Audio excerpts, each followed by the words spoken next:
All right, Christopher Walker, welcome to the show. Thank you. Glad to be here. So you're an owner of a website called Anabolic Men. You've also published a book called Mastering Your T, the definitive guide to increasing your testosterone naturally. What got you started? This is becoming your sort of life work, helping men increase their testosterone levels naturally. I'm curious, what got you started researching and writing about testosterone? Yeah, it's actually a roundabout story. It's something I honestly never thought I would ever be doing as a career.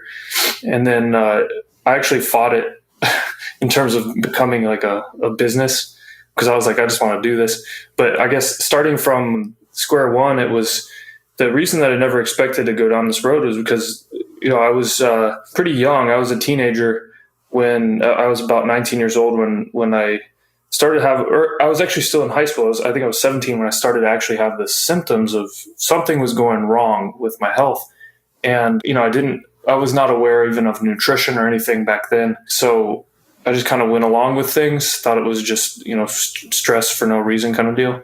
And ended up, when I was 19, the doctors found a pituitary tumor after, a couple of years of like a lot of depression issues, a lot of anxiety issues.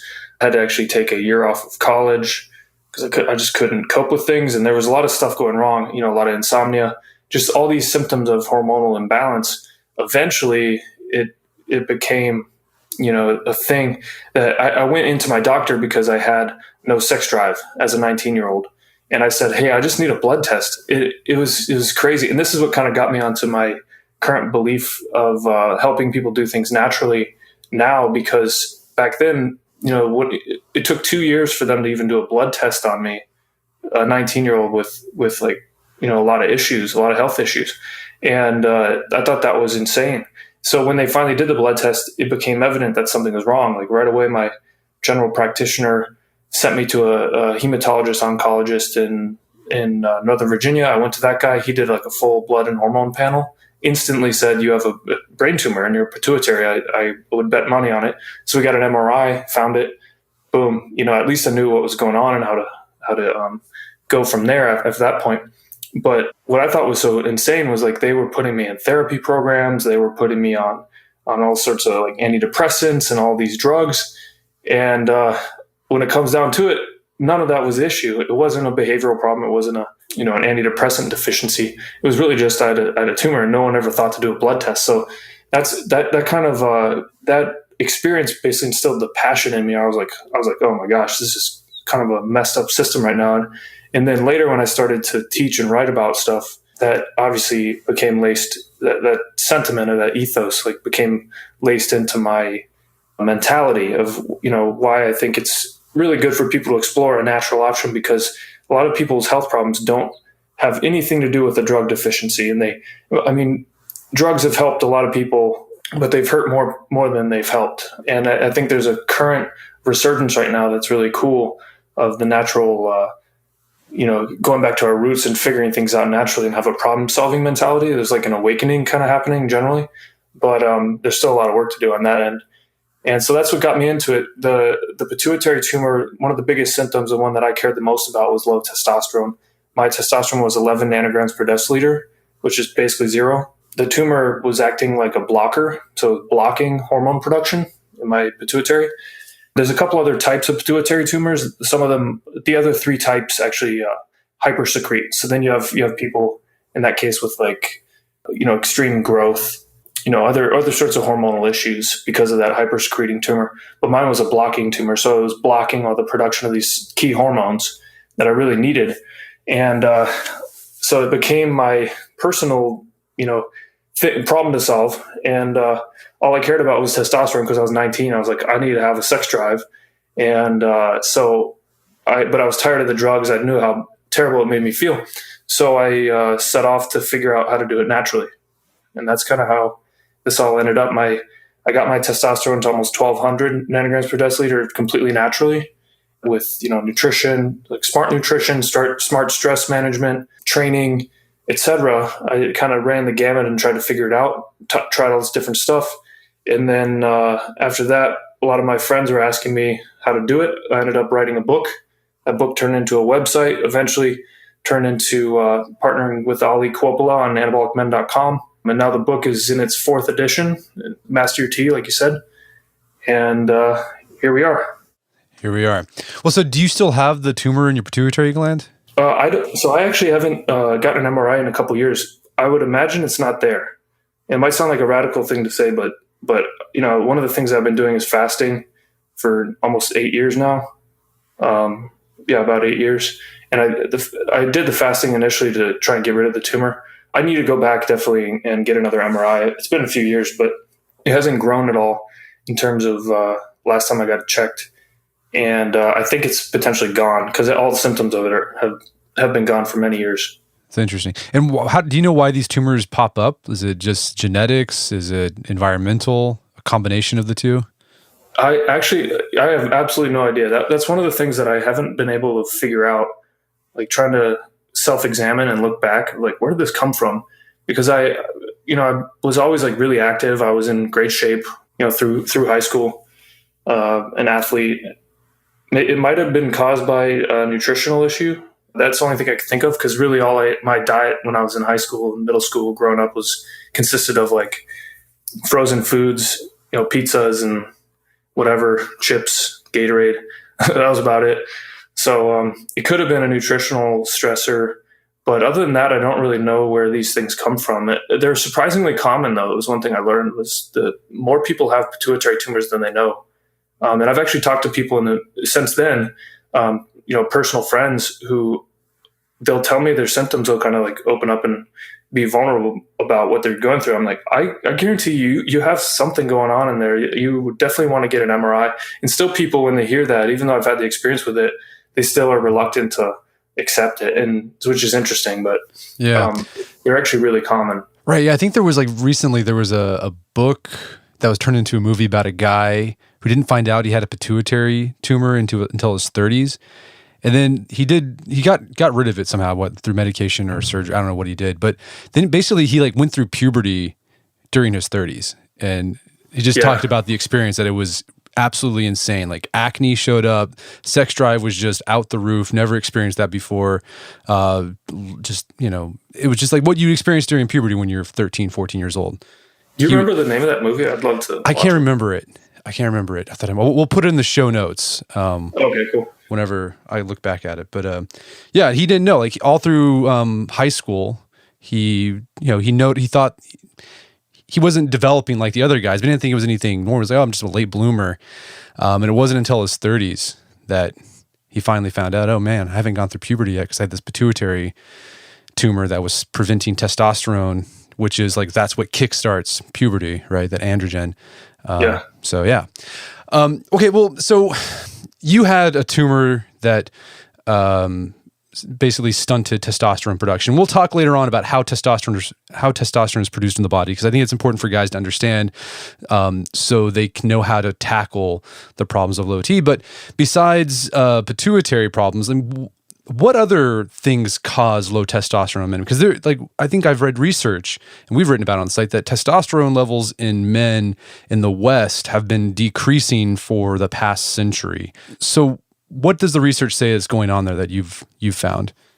Yep. So over everything that I've read over the years, basically I came to the conclusion, like people, they tend to chalk it up to aging as though time causes it to lower, and that's just what people commonly accept as. But when you look in the context, there's a couple things. Like the context of the last 100 years, you got to look at what's changed for people, like, in our Western world, what has changed for us. And that can lead you to some clues. But then also the idea that aging itself, or time passing forward, is in some way causing low testosterone, I think it just ends up being just kind of like a bit lazy for when researchers say it. It kind of frustrates me.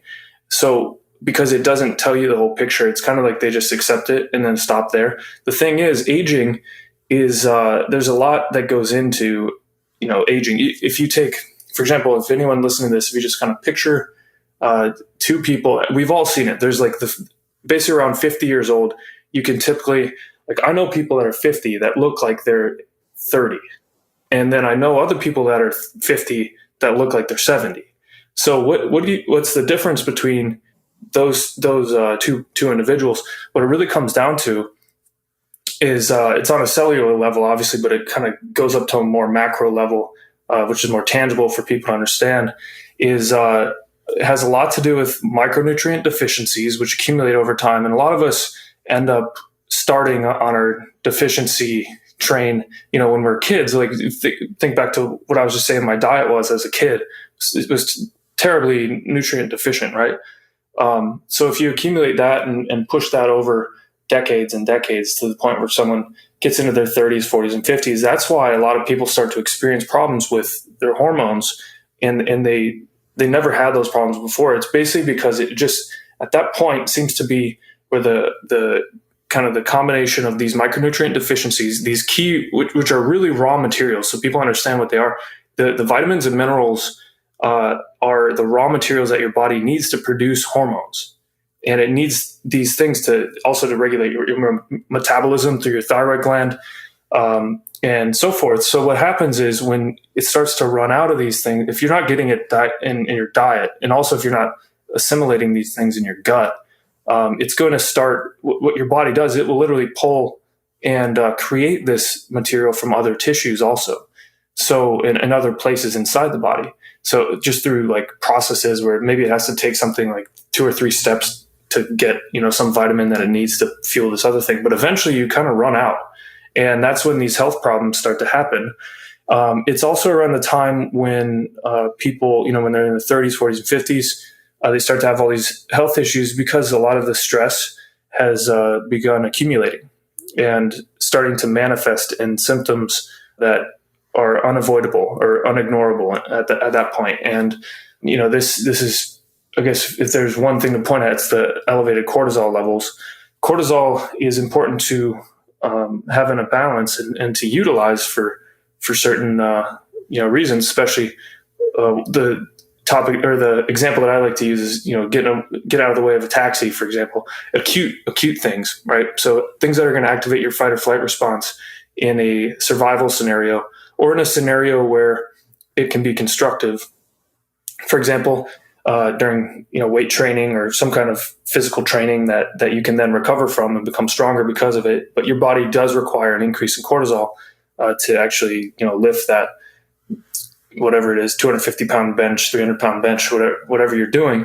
But then you need to be able to recover from it. Where a lot of people run into the problem is they have chronically elevated and increasingly higher levels of cortisol throughout their life, decade after decade, especially as, just logically, like, you're a kid, you don't have to pay bills. And then you start to get hit with a lot of realities of the world. Then you have kids and you have jobs and et cetera. You move around. Like, a lot of stress starts to come into people's lives. And typically it's around the 30s, 40s, and 50s, it starts to really manifest in potentially health issues. And then you add on top of that the micronutrient deficiencies that are basically throwing your hormone production into a state of chaos. The combination of those two things, I think, are the biggest levers that lead to disease and obviously, imbalance and health issues in people later. And low testosterone is definitely one of those. Right. And I mean, besides, testosterone lowering as you get older because of just stress and just not taking care of yourself, like, it's actually lowering amongst men who should be at their peak, right? Like a 20-year-old today, I think, has lower testosterone than, say, their dad or their grandfather had at the same age. Yep. And that was another thing also, the topic I wanted to talk about with, like, what happened in the last 100 years, chemicals and the rise in these chemicals that act as estrogens in the body, or that can act as estrogens. And there's a lot of them out there. There's a surprising amount of things. But it also, if you think about from just kind of everything that we tend to consume or rub on our bodies, like whether it's soap or lotion or suntan lotion, that sort of shampoo, stuff we're rubbing into our scalp, things that people don't even think about that they do on a daily basis, even down to the clothes that we wear have dyes in them that could potentially have heavy metals in them. There's a lot of stuff getting into our body, and our skin is extremely absorbent. There's a lot of stuff getting into our bodies these days that they didn't even exist 100 years ago. So it definitely, on top of all the micronutrient deficiencies and the stress, we're starting to see these low testosterone levels in guys in their 20s, like you said. And I think it's from the constant exposure to chemicals that are unnatural for our bodies and easily absorbed because our skin is extremely absorbent. Right. These are called xenestrogens, right? Xeno, is that what they're called? It's like a special, it starts with an X. Xenoestrogen? Xenoestrogen, yeah. Yeah. Yeah, so yeah, it's in chemicals, plastics.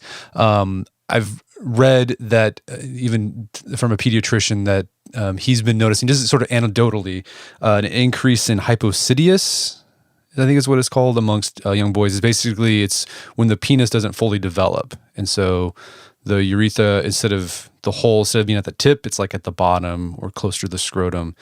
He's seen an increase in that. And one of the theories, and again, this is all anecdotal, is that mothers being exposed to all these chemicals, plastics, et cetera, that increases estrogen in their bodies. And then that has an effect on the male fetus in terms of development of the genitals. Yeah, that's a very plausible theory. I would agree with that. So, a lot of people think, okay, well, low testosterone, it's not that big of a deal. I mean, you might not have much of a sex drive. You might not, be jacked or whatever. But I mean, besides though, are there other downsides or other ill health effects that come with lower testosterone, particularly in men? Oh, definitely. So I think there's this thing, because having had such low testosterone at some point, and now having very healthy testosterone levels, I can think back. The biggest thing was, it was less about like a specific, like, oh, I wasn't jacked or whatever, something like that people would typically think about first. But it was literally, I did not feel like a man. And I think that, I don't know if there's some like definition of that, but that was the biggest thing. And I think that's the biggest asset that a man can actually have, is to feel masculine and to be in touch with that. And I felt like an it. I remember thinking that back then. I was like, I just feel like I am asexual. And that went just not from like a reproductive standpoint only, but literally from a gender standpoint. And having that masculine energy restored meant everything to what happened after that. And now, I'm very ambitious. I do whatever I want. I seek freedom in my life, and I'm building my life the way that I want it to be. And I think on a, like, not really a physical level, but more of a psychological or spiritual level, that is the biggest thing for that a man needs to have in balance to really succeed in their own way, like however that guy wants it to be. But if someone has low testosterone and they really are in that situation where they don't have a lot of masculine energy, then restoring that testosterone is going to really, really help. Right. So yeah, you decreased drive, depression is often an ill effect of lower testosterone in men. I think that's because testosterone is a precursor to dopamine. So there's lower testosterone, there's lower dopamine. Somehow. Yeah, dopamine helps to increase testosterone. It's all in a feedback loop. Basically. Yeah, it's all in a feedback loop. Yeah.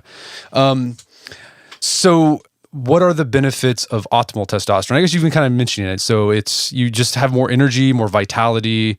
Anything else beyond that, like physiologically, that comes with testosterone that makes us healthy men?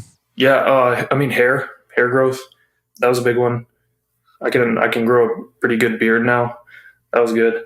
The ability to put on muscle and really develop your physique and just be strong in general. I think it's important for men to be strong. You see a lot of guys that are weak, and it just, I think as a man, you should be strong. You don't need to be like some jacked bodybuilder, but you should be pretty strong. That's really important as a protector, as a provider. I mean, just the fact of not having to deal with depression, the fact of sleeping really well, relaxed, having your mind like in a really clear place, the clarity of mind, that I would definitely attribute it to having a balanced, healthy testosterone level. Because if anyone who's gone through depression or had anxiety problems, if anyone who's gone through that knows, you have no clarity at all. You're foggy. Imagine how much more effective you are at anything you do if you have clarity of mind. I mean, it's like seems so basic and simple. It's not like, oh yeah, you're going to grow some giant biceps, but it's like if you have that level of execution on a daily basis, you're going to get so much more done. You're going to feel so much better in general. And that obviously, everything I think works in a feedback loop in the body. That helps to keep your stress low, helps to keep your testosterone high. Also, obviously, the benefits with your sex life, which is also major. I mean, people that if you're having problems in that department, anyone can empathize with how I guess decapitating it can be. And then also just the fact that there's plenty of research showing that more frequent sex not only increases testosterone but also lowers stress levels. So it helps men relax and women. So there's a lot of major benefits, and obviously you don't need to have like ridiculously raging high testosterone levels to feel this way, to feel good, but you need to make sure that they are not low. If they're in a nice healthy range, which typically for guys would be over 600, like between 600 and 1200. I've seen guys get up to as high as 1500 naturally. Ali Coppola, my partner on Anabolic Men, he has been at 1500 before. But beyond a certain point, you don't see many, like, I guess it's more like asymptotic in terms of the benefits. Beyond a certain point, there's not like massive returns on it. And then you see the guys that go into like super physiological levels by injecting it or using creams or, some kind of anabolic steroids. They start to run into a bunch of other issues at that point. So yeah, let's talk about that. Why try to do this naturally? Why not get testosterone replacement? Like, why didn't you ask the doctor, right, when you're going through all this stuff, just give me some cream or give me an injection? Yep. So at this point, when I kind of got to that point, I was just tired of pharmaceuticals. I was like, I want to figure out a way to see if I can do this naturally. I was just pretty bullheaded. Like when I get a thought in my mind, I just want to do it. And I know my parents were kind of freaked out, and people like obviously they advised against it, but I pretty quickly had figured out, because I went to Duke University for neuroscience. I was learning about the brain and the body, the way things work. I know there's a feedback loop. There are tons of feedback loops. In this specific case, the testosterone feedback loop is pretty simple, and we can get into, it's simple to like on an overview level. It's actually extremely complicated, but if we just want to keep it simple here, there are certain areas to manipulate. I knew that if I could at least figure something out in that axis, that it feeds back to the brain and will upregulate and increase testosterone production. So I was like, well, I want to do this naturally, because also just on a basic level, if I have to be on testosterone replacement therapy, even as a 19-year-old, but anybody that's considering it, you have to think about this. You're going to have to be on it for the rest of your life to feel good, to feel the way you want to feel. Because what happens is you use that testosterone, that exogenous testosterone, the body, because of the feedback loop, it sends signals to your brain that says, we have plenty. Thank you. And what happens is your brain stops producing or signaling to produce more testosterone. So you're actually just reliant on this whether it's synthetic or bioidentical, this exogenous testosterone for the rest of your life in order to feel the way you want to feel. And that did not seem like a good idea to me.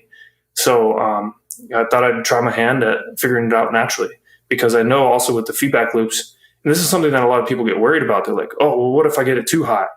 Isn't that going to run into problems? Thing is, if you do it all naturally, it's not possible to get it too high, because that feedback loop doesn't just increase production, but it will decrease production. So when you get to that high level, which I think is about probably 1,500 nanograms per deciliter, is the highest I've ever seen someone do it with completely natural methods. But when you're around that level, it's going to start to just slow down. It's not going to cut it off, but it's going to say, okay, we're good. Like, we don't really need any more now. We can just hang around here. So, did that answer your question, or did that help? Yeah, no, that was perfect. I mean, but is there a point where you think, like, say a guy says, I'm going to try to do it naturally, but he's not seeing any progress. Is there a point where he should like go talk to a doctor about TRT? So what I would say for guys the people that I would recommend, guys that use TRT, there's a couple different things. So first off, if someone has an issue with a gland or some aspect, like a real medical issue, where something is not there. Like for some reason, I've gotten emails from guys that have no pituitary gland, for example. I'm like, well, sorry, you honestly can't, and they want to do it naturally, but I was like, I don't know really if there is any way you can. I think TRT is probably a good option. So, and also guys that have to get their testes removed, for example, for cancer, testicular cancer, that again throws kind of a fork in the spokes of the whole system. Anyone with certain brain damage or organ damage or something that really, like for example, say someone had like really terrible liver problems, or maybe they're an alcoholic for many years, and because when your liver's out of balance, what's going to happen is there's going to be a lot of production of SHBG and aromatase. So there's going to be really high estrogen and really high or low free testosterone, but high SHBG, which is going to bound that serum testosterone. So it's going to bind the serum testosterone. So there's certain issues like that where these are like real, kind of nuanced medical issues that I would say, you might want to consider it if you want to feel better more immediately. But in guys, like some guys, I actually have people that read our stuff or read our books and whatever, and have emailed in that are in their 60s. Guys that are in their 60s, they say, I do this all naturally, or I'm using like supplement advice, that sort of thing, and they increase their testosterone levels. I had a guy who was 62 and he had over 700 testosterone, and he was loving it, but he did it all naturally. But there's another group where there's guys that, they're over 75, 80 years old. Maybe they feel like they're on their last leg of life and they really want to feel better for a period of time. That might be a good option at that point. But for the most part, I think people are way too quick to get in there and try and get it because they think it's a quick fix. But really what's going to happen is you're going to be relying on it for the rest of your life. I think there's plenty of people are perfectly capable of increasing their testosterone naturally and then getting it to a point and developing the habits that are necessary to get it to that point. Just developing those habits is going to change your life, because most people don't want to look at like what caused it in the first place. If you look at all the bad habits that you've been doing that caused the low testosterone in the first place, and then you start to adjust those and adjust them towards something that's healthier, you're not only going to feel better, but you also now have these much better habits in general that are going to carry you forward. Gotcha. So you mentioned earlier that you want to shoot for like optimal testosterone around 600. What's it? Mega? I don't know. What's the measurement we're using here? Nanograms per deciliter. That's total. Yeah, I wouldn't say that was I'd say like somewhere in the 800 to 900 range, but I'd say 600-ish is like where it's healthy. You'll start feeling like, is it like below 600? You might start feeling like, I'm not doing well right now.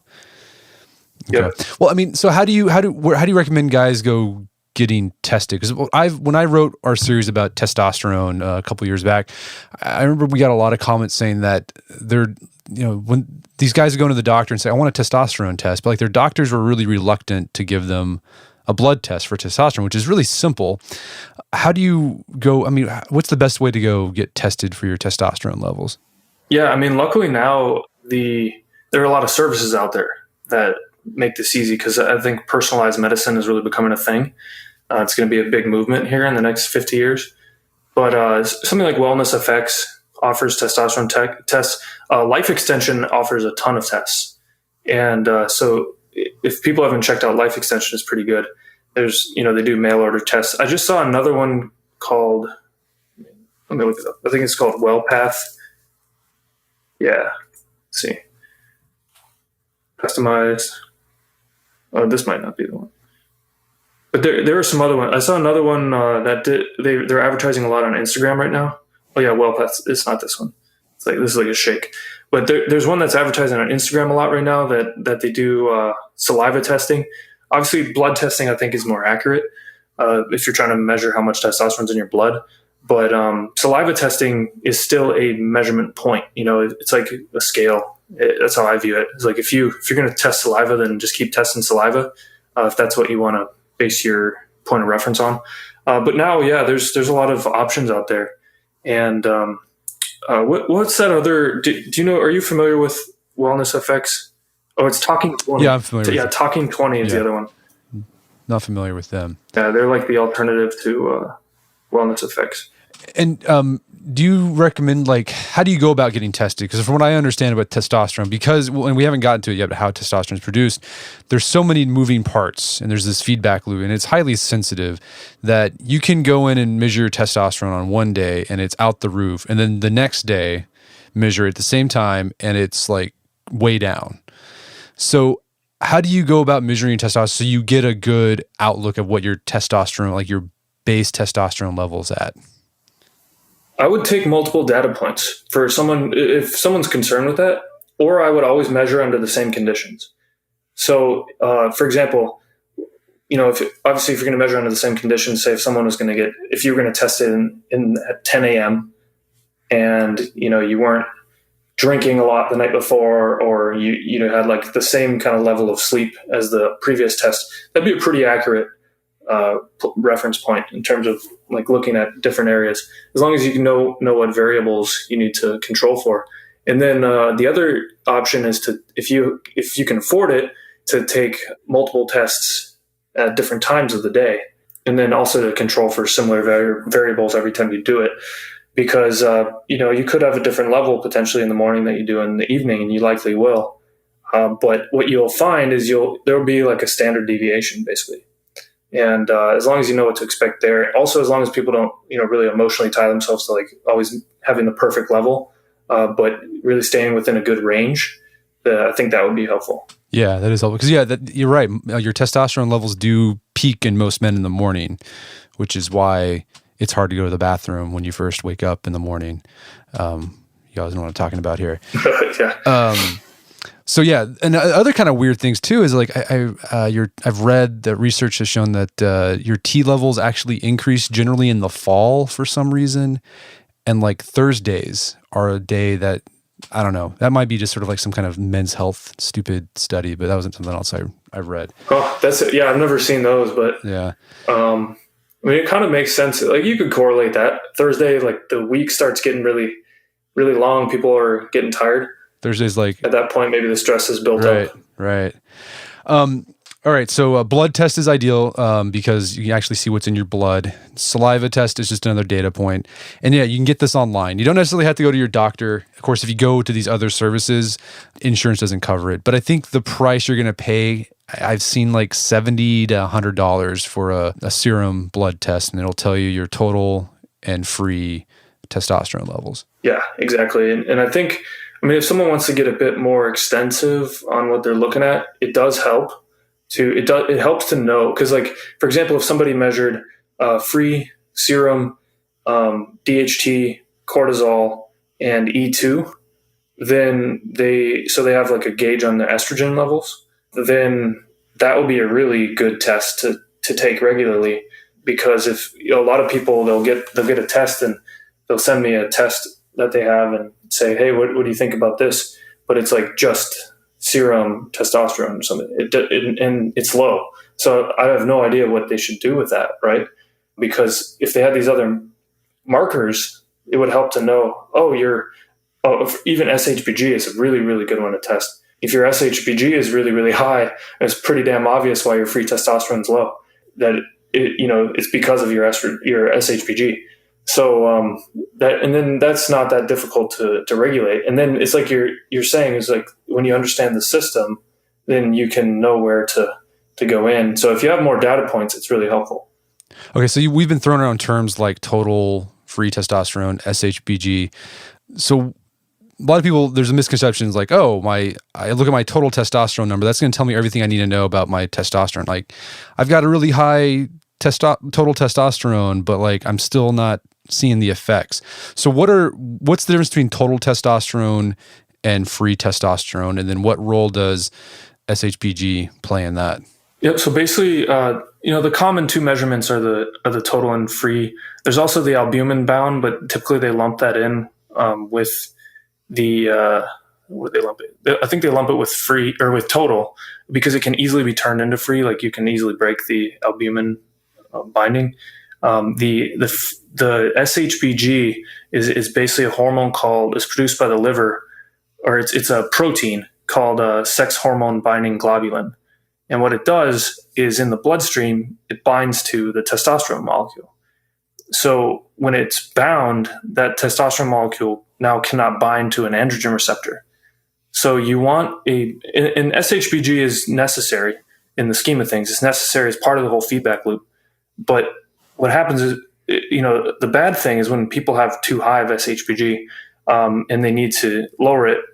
There's ways to lower it. There's also ways to lower estrogen naturally. There's ways to manipulate all these things, but understanding that when it's too high and it's binding too much testosterone, that your free testosterone, the active testosterone that's going to be able to bind to the androgen receptor, is now going to be much lower than it needs to be.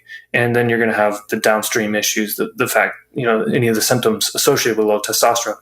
So for example, like the example you used with a guy that has really high total, but still has symptoms of low testosterone, that would be a good guess of he probably, and he definitely should measure his SHBG and is free. So you can kind of get a hold on stuff. And for example, SHBG, it's interesting because it is produced by the liver. You see people that take, and this might be a helpful tip for some people, is people that take regularly acetaminophen, like over-the-counter pain medicines, typically it's very taxing on the liver, especially if it's taken frequently. There's been a link between acetaminophen consumption and higher SHBG levels. And obviously, if people that are excessively drinking, like alcoholic, is going to have higher SHBG as well, also higher estrogen. So hopefully that's helpful, like kind of clearing the air on some of the basic hormones and proteins involved here. Right. So we got total testosterone, which is all your testosterone combined. Free testosterone is the stuff that can actually work on your body and have that androgen effect on you. And then this SHBG is like what binds to your testosterone that makes testosterone not free testosterone. Okay. So, let's talk about how testosterone is produced. You've kind of mentioned it before. There is sort of this feedback loop. And let's just start, like, where does it start? Like, how does our body decide, okay, it's time to make more testosterone? Okay, so really what people should focus on is what's called the HPG axis. And the HPA axis also plays a role in this because that's tied to your adrenal. So HP, those stand for hypothalamic, pituitary, and then the G is gonadal, like your testes basically. And then the A is adrenals. And so and this is where we can kind of talk about the interplay of cortisol too, because that's produced in the adrenal glands. But really what happens is it's a cascade of signaling. It's not like it starts, I guess it's a loop. But you get information from your gut initially. If you really want to go back to the root, the gut has a ton of neurons that are signaling constantly to your brain, telling it, oh, we've got these resources, we're good here, we're good, good there, or we don't have these resources, etc. So there's a lot of signaling that goes on from your gut to your brain. What happens in this case, the hypothalamus signals gonadotropin releasing hormone to the pituitary, which then basically, based on what it said with the gonadotropin releasing hormone, signals with LH and FSH, which is luteinizing hormone and follicle stimulating hormone, to the testes. That's the signal to the testes about like, oh, here's what we're looking at in the body, the blood serum testosterone, free testosterone, etc. So you should produce this much right now. And so boom, it produces it. The info is fed back based on the current state, because obviously we're also always providing new stressors into the body, new situations. So that feedback goes back to the hypothalamus through the spinal cord, and you're back to starting again. And this is just constantly always going on. Right. And so, once your body produces enough testosterone, it's going to tell your pituitary gland, all right, we don't need any more, shut things off. Well, yeah, regulate things. Regulate things, handle right. it. But what happens when people take the testosterone replacement therapy is that's what it says. It says shut it off. Like, right. We're good. Because it's always in your blood. There's always, a ton of it. Okay, so let's talk about where things can get messed up and it causes the testes to produce less testosterone. So, yeah, what are some things that can disrupt that axis? Yep. So, on a basic level, like the things that I mentioned with the signaling hormones, The signaling hormones are interesting, and those are always a good clue for people that want to do a blood test. If you look at your levels of LH and FSH, that'll tell you a lot of information. The LH is typically what's sending, the luteinizing hormone is what's sending the signal for the testosterone. The FSH is for more like sperm biomarkers, like reproductive stuff. So if those are low, then it's a good sign that something's off.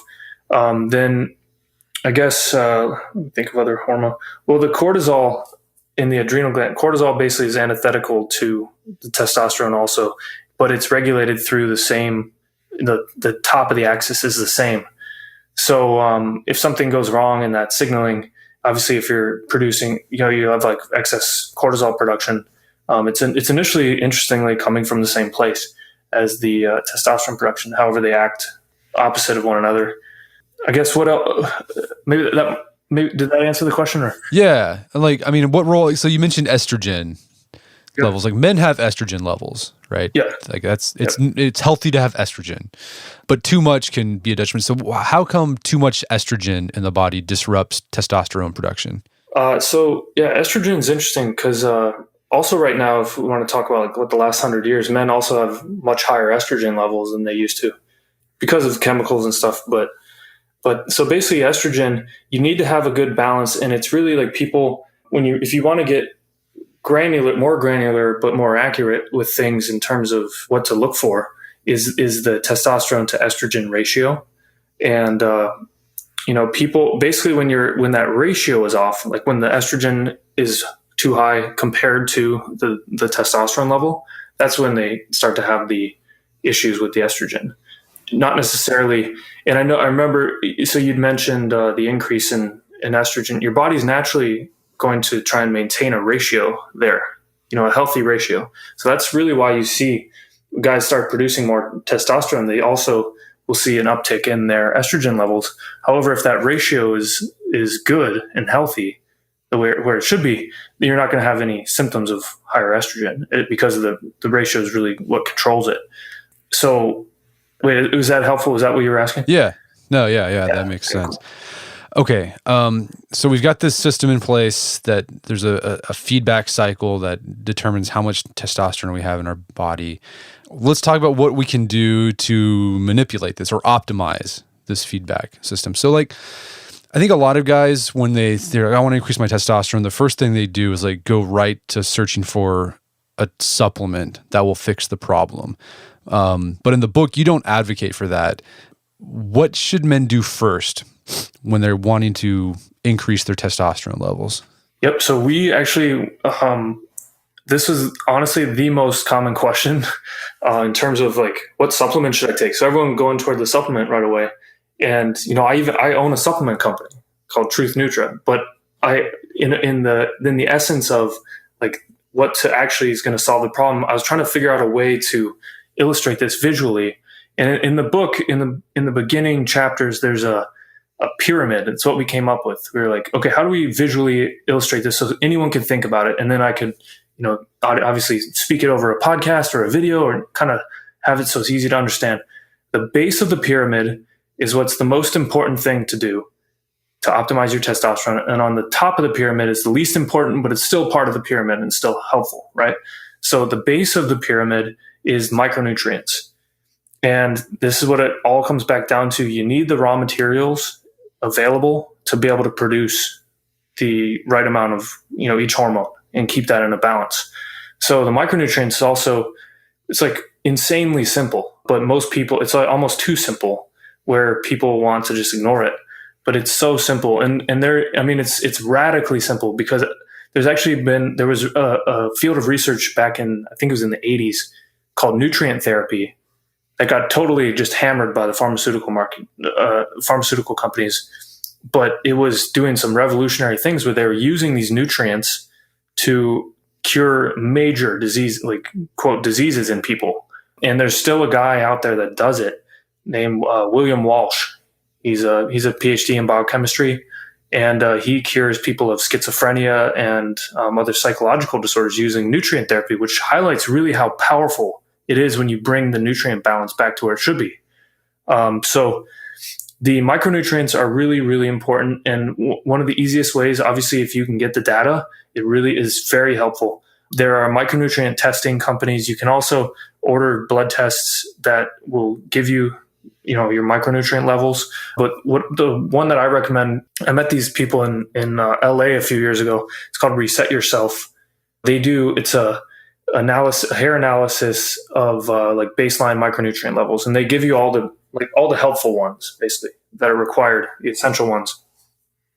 So if you get the data and you can see, I'm deficient in this or that or whatever, and for example, it's like it's never going to be perfect. So it's something that's always helpful to have some data on, because for example, I went through a period last year where I was just feeling like out of nowhere, just very anxious, kind of depressed. I wasn't sleeping well. And I was like, oh, shoot, what's going on? Something's wrong. I went and got a micronutrient test. I was deficient in 4 things. And they were key things like magnesium, sodium, potassium, and selenium. So I was like, oh, boom, I got some data. I started to consume a lot of like high mineral content water, started supplementing with those specific things. Within 2 weeks, I was feeling amazing. So it was just this very simple, so basically what is called nutrient therapy. And that will help to solve also this issue, the testosterone issue, because if your body doesn't have the raw materials it needs, it can't actually produce enough testosterone. The next thing on the list up on the pyramid, the next level up, is the nutrition. And we're talking in terms of leverage here, right? So you're going to get the highest leverage from getting rid of your deficiencies. Next level up, the nutrition aspect. And another radically simple idea is that balance matters in terms of the nutrition. If you look at the landscape, especially nowadays, like the keto diet is very popular. When in the past, just a few decades ago, the low-fat diet was very popular. So there's a fair amount of research on both ends of the spectrum out there. But you have to, if you're going to look at it with intellectual honesty, you have to look at the full gamut of the research, the actual context, which a lot of people don't. They just try and confirm what they want to hear. But if you actually look at the full gamut, there are people that there's research showing that people are, in terms of macronutrients, are increasing. They have higher levels when they do a low-fat diet, and then there's also the opposite, the high-fat diet. So people are cherry-picking that stuff to fit their agenda at this point. But if you look at the full gamut, it's like, what does that mean? And then you add the protein into the mix. People that are on high-protein diets typically have lower testosterone levels, guys. So understanding and that's because they aren't consuming enough of their calories from the carbs and the fats. So if you look at that all together, what it means is there's really this winning ratio, which is going to be a little bit different for every individual based on obviously even like insulin regulation. But the ratio ends up being somewhere around where the protein levels are pretty moderate, like pretty almost low, what a lot of bodybuilders would consider lower, somewhere around a 20% of your intake from protein. And then, the starting point that I tell people is 40-40 on carbs and fats, and not just any fats though. Monounsaturated fats and saturated fats are typically good. The polyunsaturated fats, which they come from vegetable oils, are pretty toxic to the body and very bad for your thyroid. And thyroid imbalance also causes low testosterone. So I always say, like, get saturated fats and monounsaturated fats from good sources. And it's interesting because monounsaturated fats come from fruits. They don't come from vegetables, the vegetable oils. It's fruit oil like avocado, olive oil, that sort of thing. And then the saturated fats, which people can get from animal meat. And obviously the quality of the meat does matter also, because a lot of shitty quality meat's injected with all these hormones too.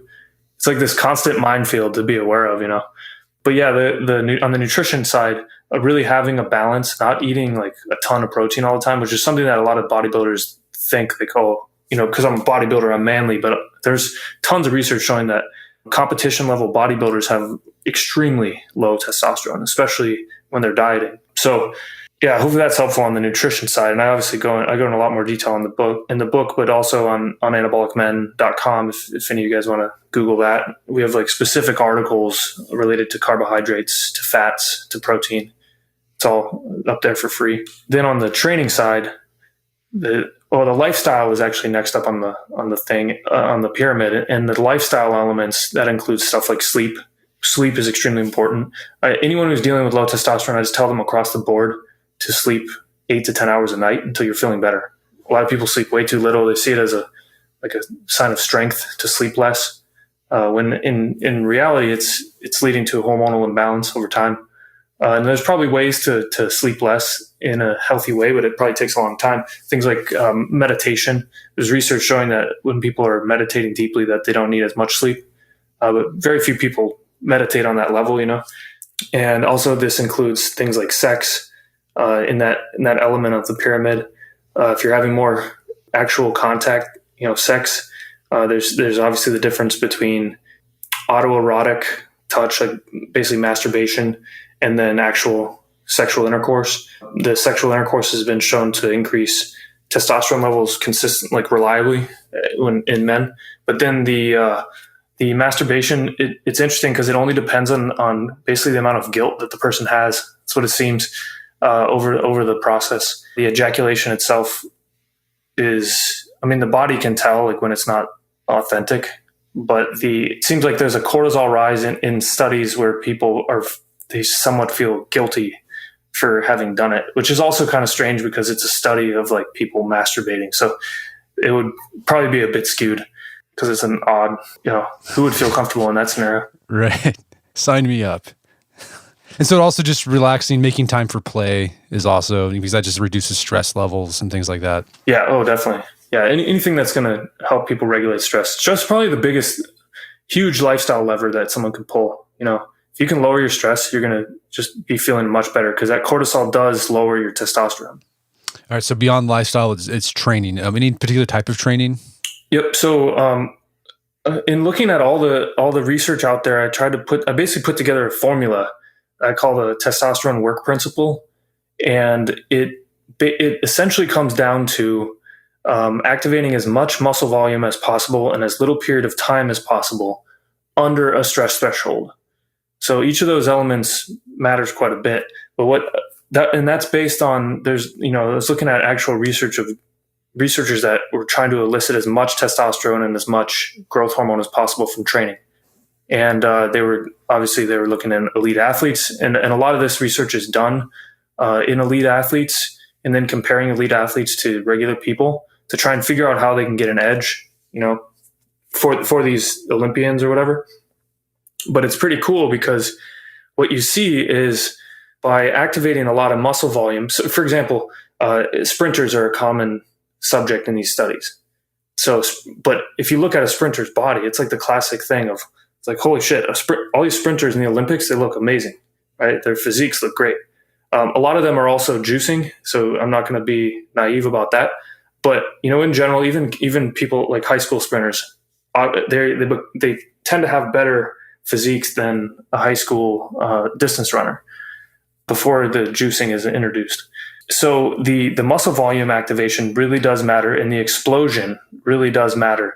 And that's where, especially if you're lifting weights, making sure that you're not like lifting with terrible form at too heavy of a weight, that'll injure people, and then it's no good to anybody. But if you're lifting heavy, to really use an explosive movement, I see a lot of people lifting like extremely slowly, and there's probably some research showing that. I know everyone's got research on everything, but specifically for testosterone production, the explosion over a large amount of muscle volume really does help elicit a bigger anabolic hormone response. And then the other element to the equation was the stress. And it's good to have, like I mentioned earlier in the podcast, it's good to have the cortisol spike to really like help you lift heavy. However, what happens is there seems to be a threshold over which the body becomes just too stressed out from the experience. And typically you can display this graphically over time, like time elapsed in the training session. A lot of the research that I saw was right around like a 45 to 60 minutes is where this starts to happen for people that are training in a really, intense type environment. But also what happens is you have to look at it on a macro level, like over time, because you need to recover from your training bout in order for your muscles to actually recover and have a good chance at repeating this process basically. So, but what a lot of people, even with something like CrossFit, they do a lot of good movements for this for the first parts of this equation. For example, like doing like power cleans, for example, right? You're activating a lot of muscle volume, doing a lot of work on the muscles by displacing that weight over a distance, right? So, but the problem is a lot of people in CrossFit they're like puking their guts out afterward, right? And then but some people that are more intense about it, they go and they're doing it every single day of the week. What happens over time, they're getting into a really stressed state in their body. They're not really recovering from it. So you have to kind of look on a micro and a macro level, the micro being the training session itself, in terms of what the sweet spot is for time for you as an individual, where you start to feel the stress really from this session is becoming unproductive. And then also on a macro, like a week level, where you have enough recovery inside that week to actually have good training sessions where you're lifting more and you have a progressive overload. Because the way the body works is it's going to, especially with muscle gain, you gain muscle with the help of these anabolic hormones that are released, right? So you need to constantly put your body into an increasingly elevated, homeostasis, because it's always going to want to have that homeostasis, that level of balance. And in that zone, you're not actually going to be, producing any more of these hormones because your body has no reason to. There's no stimulus for it to adapt to at that point. So you need to have a progressive overload constantly going for more weight.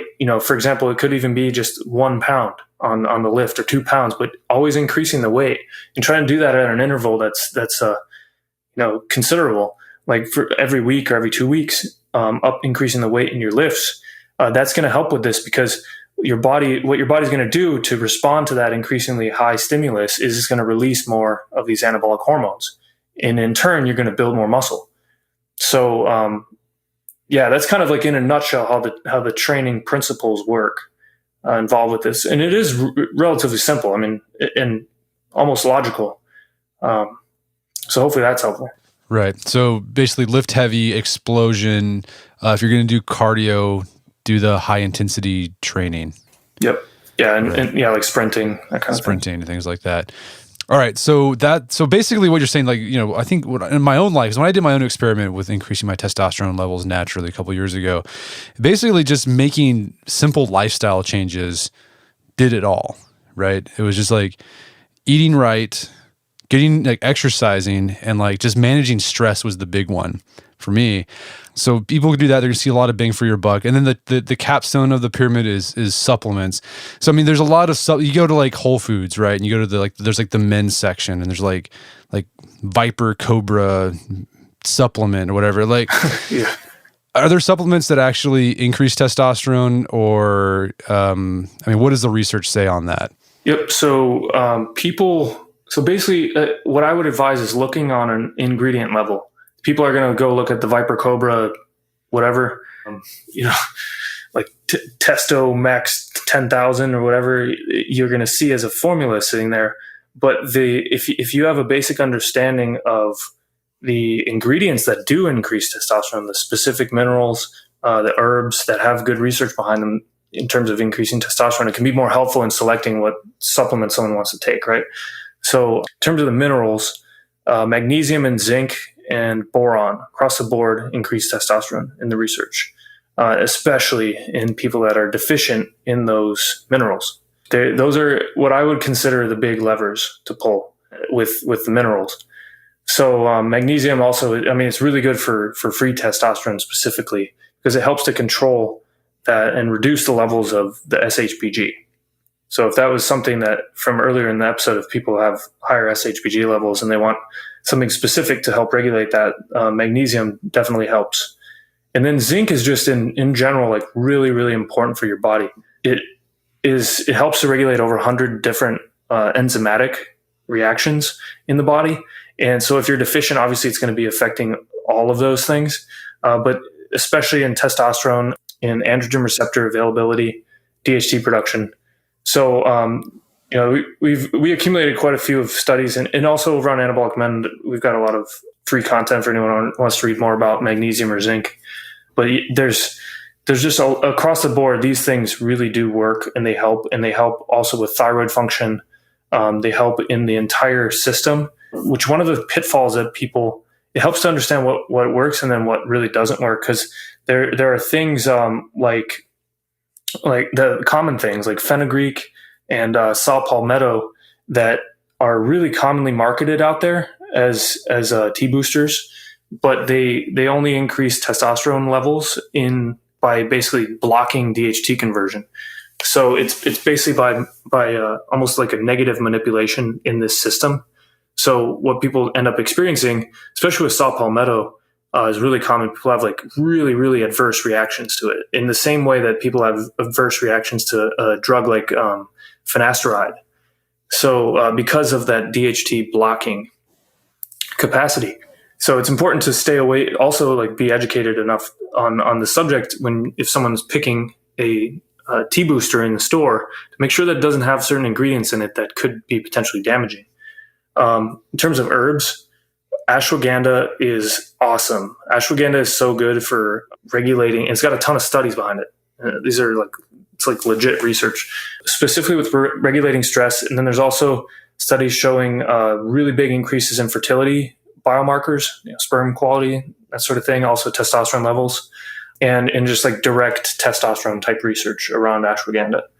Ashwagandha is awesome. And the best form of it that I know of is KSM 66, which is an organic, it's like a trademarked version of it. It has double the withanolide content in it, which is the active ingredient. And then forskolin, which increases cyclic AMP production, which downstream increases testosterone production and helps with androgen receptor activation. So those are really, really good ingredients in terms of like high leverage ingredients. There's a couple others. I mean, creatine is very, very well studied. Creatine monohydrate has been shown to increase testosterone levels naturally. I think creatine is probably the most, if not the most studied natural compound with relation to this stuff. It might be. It's among the top three probably. It has like 88 human studies on it specifically, which is rare for a supplement to get that kind of attention. And also mucuna pruriens, because mucuna pruriens helps to increase the dopamine levels.